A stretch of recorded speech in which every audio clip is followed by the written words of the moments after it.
اللہ تعالی فرماتا ہے علمک ما لم تکن تعلم وکان فضل اللہ علیک عظیما. اے پیارے محبوب، ہم نے آپ کو اتنا علم دیا کہ جو کچھ آپ نہیں جانتے تھے سب کا علم ہم نے آپ کو دے دیا، سب علم ہم نے آپ کو عطا کیا. تو اتنا زبردست کہ جو نہیں جانتے تھے، منطق نہیں جانتے تھے، فلسفہ نہیں جانتے تھے، طب اور ڈاکٹری نہیں جانتے تھے، منسٹری کیسے چلے گی، یہ وہ سب ایسے کتنے علوم ہیں، سارے علوم جو آپ نہیں جانتے تھے سب ہم نے آپ کو عطا کر دیا.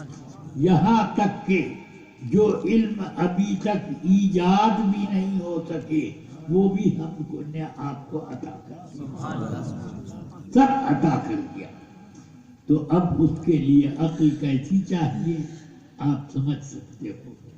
مگر وہابی لوگ کہتے ہیں کہ رسول اللہ صلی اللہ علیہ وسلم کے پاس حضرت جبریل امین آئے اور وحی لے کر آئے اور کہا اقرأ، پڑھیے. تو رسول اللہ نے فرمایا ما انا بقارئ، میں لکھنا پڑھنا جانتا ہی نہیں. سمجھ میں آئی بات؟ تو اب یہ ان کی غلطی ہے، یہ غلطی ہے اس لیے کہ یہ اس کا معنی وہ ہے ہی نہیں. سمجھ میں آئی نا کہ میں یہ معنی صحیح نہیں. معنی یہ ہے کہ غار حرا میں رسول پاک عبادت میں مستغرق تھے، آئے اور انہوں نے حضور سے کہا پڑھیے، جو میں پڑھتا ہوں وہ پڑھیے. تو فرمایا ما انا بقارئ، میں نہیں پڑھوں گا، میری عبادت میں خلل ڈالتے ہو، میں نہیں پڑھوں گا. یہ معنی ہے میں پڑھنا نہیں جانتا. اگر کہنا یہ صحیح بھی ہو تو کیا کوئی وہ کتاب یا پرچہ لے کر آئے تھے کہ یہ پڑھیے؟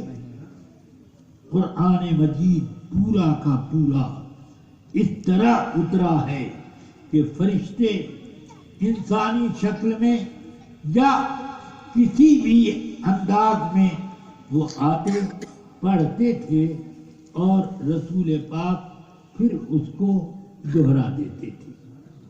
یہاں تک کہ بخاری شریف کی کہ بالکل شروع میں دوسری حدیث یہ ہے، ام المؤمنین عائشہ صدیقہ فرماتی ہیں کہ حارث ابن ہشام، یہ ابو جہل کے بھائی ہیں، حارث ابن ہشام رسول اکرم صلی اللہ علیہ وسلم کی خدمت میں حاضر ہوئے.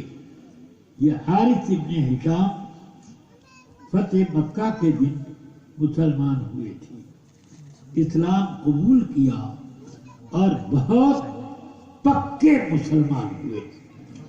انہوں نے عرض کی کیف یأتیک الوحی، قرآن مجید کی وحی آپ پر کس طرح اترتی ہے؟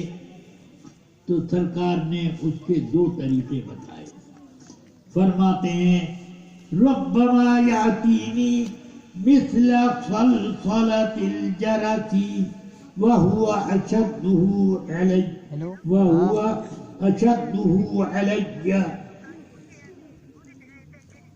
فیفصم عنی وقد وعیت عنہ. فرمایا سرکار نے بسا اوقات اس طرح سے آتی ہے جیسے کہ گھنٹے پر موسل مارا جائے تو اس کے بعد کر کے کچھ دیر تک آواز آتی ہے، اسی جھنجھناہٹ کی طرح وحی کی قراءت فرشتہ کرتا ہے. جیسے شاعر لوگ اپنی ناک سے کچھ اشعار گنگناتے کرتے ہیں تو یہ کیا انہوں نے گنگنایا وہ شاعر ہی جانے، مگر رسول پاک فرماتے ہیں کہ یہ گھنٹی کی جھنجھناہٹ کی طرح وہ وحی اترتی ہے، اور میرے لیے اس وحی کو سمجھنا، یاد کرنا سب سے زیادہ مشکل ہے، مگر جیسے ہی وہ وحی ختم ہوتی ہے میں اس کو یاد کر کے فارغ رہتا ہوں. تو آپ کا علم کیسا تھا؟ اقرأ وربک الاکرم الذی علم بالقلم علم الانسان ما لم یعلم. رسول پاک سرور عالم صلی اللہ علیہ وسلم نے رسول پاک سرور عالم صلی اللہ علیہ وسلم نے فرمایا اس کے بعد کہ ربما یتمثل لی الملک رجلا فیکلمنی فاعی ما یقول. فرماتے ہیں کہ کبھی کبھی فرشتہ آدمی کی شکل میں آ کر میرے پاس پڑھتا ہے، اور جو پڑھتا جاتا ہے اور میں یاد کرتا جاتا ہوں، اور فَيُفْسِمُ عَنِّي فَأَعِي مَا يَقُول. وہ وہی ختم ہوئی اور میں یاد کر چکا ہوں. تو اس طریقے سے ذرا سوچو، ہم اپنے بچوں کو قرآن مجید کیا قاعدہ بغدادی پڑھاتے ہیں تو ایک مرتبہ نہیں 10 مرتبہ اس کو کہتے ہیں الف الف الف الف، تب جا کر کے اس کو الف یاد ہوتا ہے. مگر میرے آقا صلی اللہ علیہ وسلم کے سامنے وہ قراءت نہ سمجھ کے قابل ہو یا انسان کی سمجھ کے قابل ہو، دونوں قراءتیں رسول پاک ادھر قراءت ہوتی جاتی ہے، پڑھتے چلے جاتے ہیں. اور اسی بخاری شریف میں 5ویں نمبر پر جو حدیث ہے اس میں سیدنا عبداللہ ابن عباس رضی اللہ تعالی عنہما فرماتے ہیں کہ رسول اکرم صلی اللہ علیہ وسلم کے پاس جب جبریل امین وحی لے کر آتے تو رسول اللہ صلی اللہ علیہ وسلم اپنے لبوں کو حرکت دینا شروع کر دیتے، وہ پڑھتے جاتے، اور رسول پاک بھی ان کے ساتھ ہی ساتھ بالکل برابر پڑھتے چلے جاتے. ایسا معلوم ہوتا ہے کہ وہی پہلے ہی اتر چکی ہے اور رسول پاک ساتھ پڑھ رہے ہیں. ذرا دو شاعر کہ اس طرح پر کہ ایک کو یاد ہو اور دوسرے کو یاد نہ ہو، دونوں ایک ساتھ پڑھیں، یہ آسان کام ہے. جب ایک مصرع وہ پڑھ لے گا تب اس کے بعد یہ اس میں لے ملائے گا.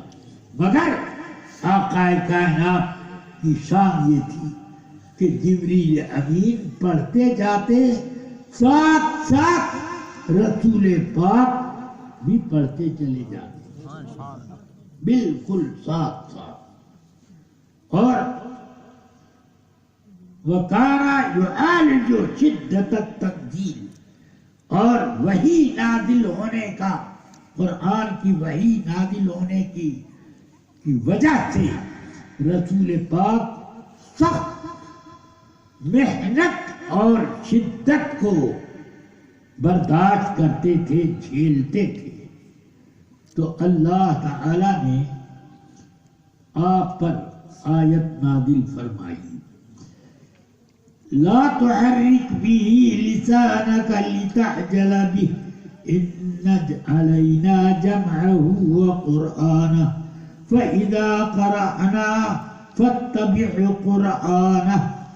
جب جبریل امین قرآن کی تلاوت کریں تو آپ اپنی زبان کو حرکت نہ دیں، زبان مبارک بالکل پرسکون رکھیں، حرکت نہ دیں. آپ اتنی محنت کیوں جھیلتے ہیں؟ وحی کا بوجھ تو اپنی جگہ، اس پر ایک اور بوجھ کہ پوری توجہ ایک طرف سمیٹ کر رکھا جائے. یہ کرتے ہیں، اتنی محنت برداشت کرتے ہیں، ایسا نہ کریں. لا تحرک به لسانک لتعجل به، قرآن کو جلد سے جلد یاد کرنے کے لیے آپ اپنی زبان کو حرکت نہ دیا کریں نزول وحی اور قراءت جبریل کے ساتھ ساتھ. تو جب فَإِذَا قَرَأْنَا فَاتَّبِعْ قُرْآنَ، جب ہماری قراءت جبریل کی زبان سے ادا ہو، اس وقت آپ غور سے سنیں اور وَأَنصِتْ اور چپ رہیں. إِنَّ عَلَيْنَا جَمْعَهُ وَقُرْآنَهُ، ہماری ذمہ داری ہے ہم آپ کے سینے میں اس کو محفوظ کر دیں گے اور آپ سے پڑھوا لیں گے. یہ ہماری ذمہ داری. سبحان اللہ. اللہ تبارک و تعالی نے رسول پاک کو علم کی شان کا عطا